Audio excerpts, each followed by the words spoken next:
Today we'll be walking through how to fill out a Coast Guard 5577 properly. Remember, you can use the instructions on page 1, which contain information that is required for each block. First, you will need a missile activity for block number 1. Make sure missile activity is open prior to inspection. Next, you will need to place the inspection type for block 2. There are only 3 types: declared, general, or other. Place the container identification number in block 3. Block 4 is the country of origin. This is where the shipment was originally packed. This information can be found in the shipping papers or bill of lading. Check the applicable container type in block 5, either freight, tank, or reefer.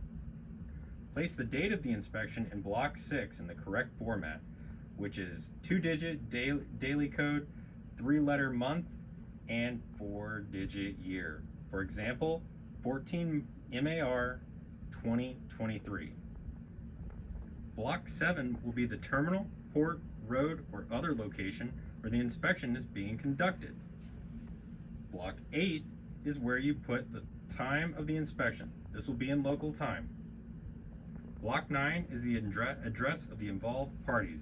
This includes the involved party's name and address, which can be found on the shipping papers or bill of lading. Involved parties should be the U.S. company. This is who you will reach out for notification or correction. A U.S. DOT hazmat registration number is only required for civil penalty or criminal cases. Block 10, enter the local captain of the port zone. Block 11, enter the existing container seal number prior to removal. Ensure this is captured correctly. Block 13 is where the approved continuous examination program number will be entered. If applicable, enter the container's approved continuous examination program mark. This is not needed for containers in periodic examination scheme program or domestic containers. Block 14, enter the container's manufacturer number from the Container Safety Convention safety approval plate. This may not be present on domestic-only containers. Block 15, check whether the shipment is prepared in accordance with 49 CFR or IMDG.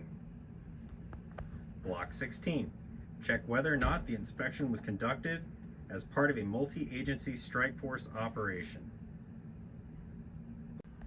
Block 17, you will fill out the information for each column.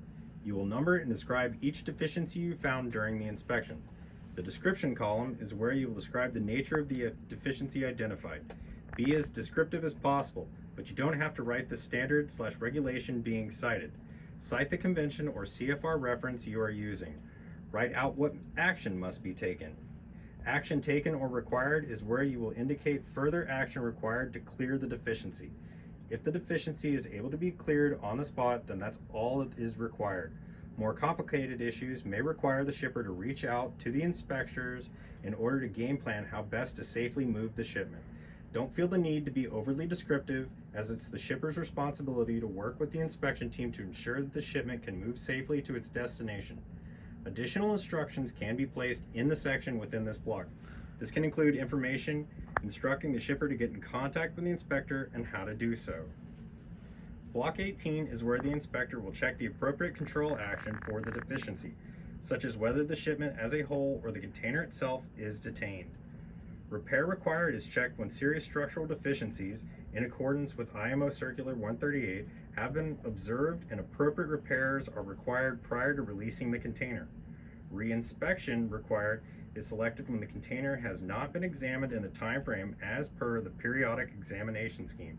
You will also need to indicate the UN number and the hazard class/division of any dangerous goods that are part of the shipment. Block 19, you will check which authority you are using to support your actions for detention.